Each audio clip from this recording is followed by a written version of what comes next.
Hello friends, कैसे आप लोग। स्वागत है आपका हमारे डीडीयू एजुकेशन चैनल में। मैं लेके आई हूँ हिंदी का कुछ महत्वपूर्ण video. Pedagogy of Hindi, Hindi शिक्षण। ये बहुत सारे स्टूडेंट ने मुझे कमेंट करके बोला था कि मैम आप हिंदी का बनाइए, तो मैं हिंदी का वीडियो लेके आई हूँ। इसे ज़्यादा से ज़्यादा शेयर करिए और अपने फ्रेंड लोगों को बताइए। चलते हैं क्वेश्चन की तरफ, देखते हैं इसका पहला क्वेश्चन क्या है। इसका पहला क्वेश्चन है कि ध्वन्यात्मक शब्दों का विचारों को प्रकट करना ही भाषा है। ये किसने कहा, ये किसका कथन है कि ध्वन्यात्मक शब्दों का विचारों को प्रकट करना, ये किसने कहा है कि भाषा, ये तो ये स्वीट ने कहा है। क्वेश्चन नंबर हम दूसरा देखेंगे, भाषा की कौन कौन सी विशेषता होती है। तो भाषा की कौन कौन सी विशेषता होती है। भाषा अर्जित संपत्ति। बी कह रहा है कि भाषा का सृजन अनुकरण द्वारा होता है। सी कह रहा है भाषा चिर परिवर्तनशील होता है।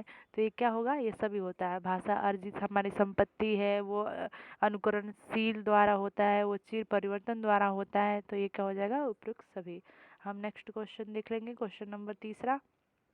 तीसरा कह रहा है कि भाषा का महत्व किस कारण है। जो भाषा हम बोलते हैं उसका महत्व किस कारण है। तो पहला दे रहा है, यह विचार विनिमय का सरलतम साधन है, इसके कारण होता है, ये भी सही है। दूसरा दे रहा है, यह ज्ञान प्राप्त का प्रमुख साधन है, ये भी सही है। तीसरा कह रहा है कि यह शिक्षण की प्रगति की आधारशिला है। तो फ्रेंड ये तीनों है।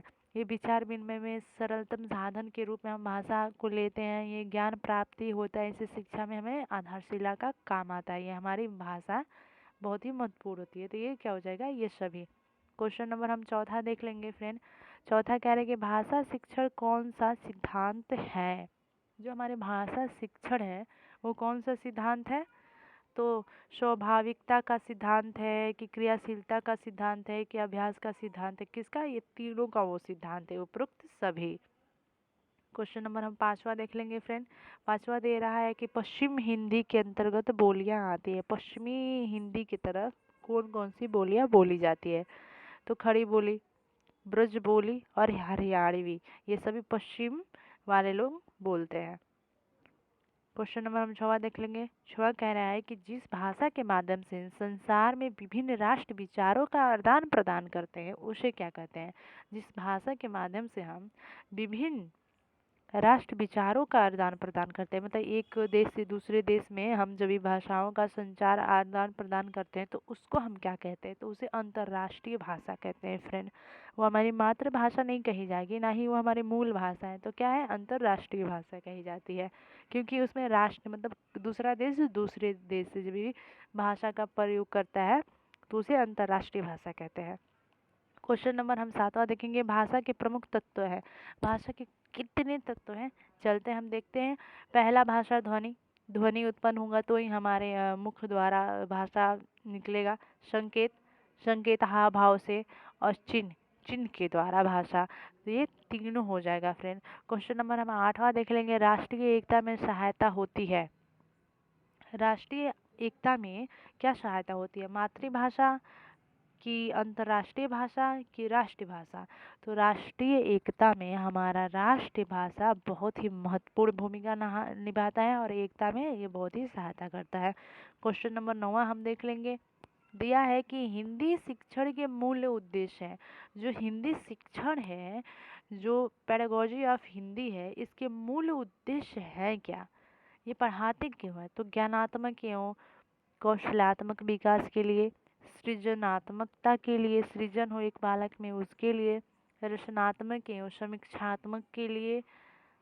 तो क्या हो जाएगा, उपरोक्त सभी हो जाएगा फ्रेंड। ये तीनों गुण इसके उद्देश्य, जो हिंदी शिक्षण है उसका उद्देश्य ज्ञानात्मक एवं कौशलात्मक विकास है, सृजनात्मक और रचनात्मक और समीक्षात्मक विकास है। ये उपरोक्त सभी हो जाएगा इसका। क्वेश्चन नंबर हम 10वां देखेंगे, प्राथमिकता स्तर पर मातृभाषा शिक्षण के उद्देश्य है। जो प्राथमिक स्तर पे मातृभाषा है, मातृभाषा शिक्षण का उद्देश्य कह रहा है। ये देखिएगा, यहाँ पे ध्यान रखिएगा, अंतर्राष्ट्रीय फिर राष्ट्रीय भाषा का बात नहीं कर रहा है, मातृभाषा का कह रहा है। वो भी प्राथमिक स्तर पे पूछ रहा है। तो ये दिया है कि छात्रों के उच्च उच्चारण को शुद्ध एवं स्पष्ट एवं प्रभावपूर्ण बनाने के लिए, बिल्कुल उसकी मातृभाषा में अगर हम बच्चे को शुद्ध उच्चारण करना हम बताएंगे, वो प्रभावकारी होगा, वो सबसे जल्दी सीखता है जिस माहौल में रहता है। बी दिया है ऑप्शन की उन्हें प्रभावपूर्ण ढंग से स्वरस वाचन के योग्य बनाता है। जो उनकी मातृभाषा होती है, उनके घर परिवार समाज जहाँ पे है, वो उनके उनकी बोली में जब हम सिखाते हैं तो वो बहुत ही प्रभावपूर्ण और स्वरस मतलब मधुरता मतलब पूरे स्वर में एक अलग से दिखता है। क्वेश्चन नंबर इसका सी देख लेंगे। कह रहा है उन्हें प्रश्नों का उत्तर दे सकने योग्य बनाना। अगर हम उन्हें बातचीत उनके मातृभाषा में सिखाएंगे तो अगर उनसे कोई क्वेश्चन करता है तो वो उनसे बहुत ही सरलता से अपने उन क्वेश्चन का उत्तर उनको समझा पाएंगे, दे पाएंगे। क्लियर? तो इसका क्या हो जाएगा? उपरोक्त सभी हो जाएगा फ्रेंड। क्वेश्चन नंबर 11 हम देख लेंगे। सदप्रवृत्तियों के विकास के अंतर्गत छात्रों में अपेक्षित व्यवहार परिवर्तन होंगे। जो सदप्रवृत्तियाँ होती हैं हमारे अंदर, जो प्रवृत्तियाँ उत्पन्न होती है, तो सदप्रवृत्ति की बात कही जा रही है। उसके विकास के अंतर्गत छात्रों में अपेक्षित व्यवहार होंगे। तो क्या क्या व्यवहार होंगे इसके अपेक्षित में? तो देख लेते हैं फ्रेंड क्या क्या व्यवहार होंगे। तो यह है पहला कि छात्र साहित्य प्रेम, देश प्रेम तथा मानव प्रेम की दशा में अग्रसर हो सकते हैं। जो ये सब वृत्तियाँ के विकास में परिवर्तन छात्रों में अपेक्षा व्यवहार के क्या क्या हो सकते हैं?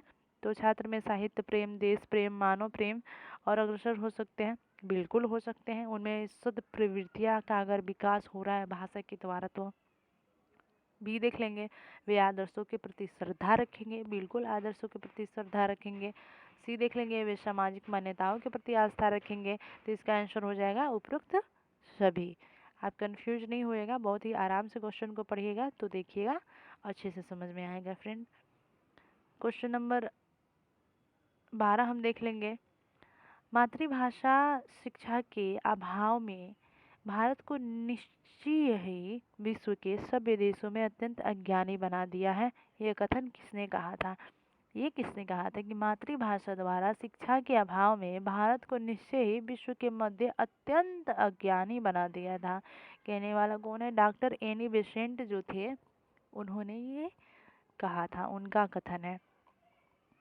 क्वेश्चन नंबर हम 13 देख लेंगे। मनुष्य के मानसिक विकास के लिए मातृभाषा उतनी ही जरूरी है जितनी कि बच्चे के भौतिक विकास के लिए एक माँ का दूध। कितनी इम्पोर्टेंट बात और कितनी गुड़ बात बताई गई है इसमें कि मनुष्य के लिए उसके मानसिक विकास के लिए उसकी मातृभाषा उतनी ही आवश्यक होती है जैसे एक बच्चे को माँ का दूध। तो किसने कहा था? महात्मा गांधी ने कहा था। क्वेश्चन नंबर हम 14 देख लेंगे। मातृभाषा मनुष्य के हृदय में धड़कन की भाषा है। किसने कहा था भाई? देखते हैं कि मनुष्य में मातृभाषा उनके हृदय की धड़कन की भाषा है। ये कथन किसने कहा था? तो कॉलरिज ने कहा था ये बात कि मातृभाषा मनुष्यों के हृदय में धड़कन की भाषा कही जाती है। हम नेक्स्ट क्वेश्चन देखेंगे। क्वेश्चन नंबर 15 देखेंगे कि मातृभाषा का स्थान अत्यंत महत्वपूर्ण है क्योंकि इसमें क्या क्या है जो अत्यंत महत्वपूर्ण है? हमारा मातृभाषा का स्थान अत्यंत महत्वपूर्ण क्यों है?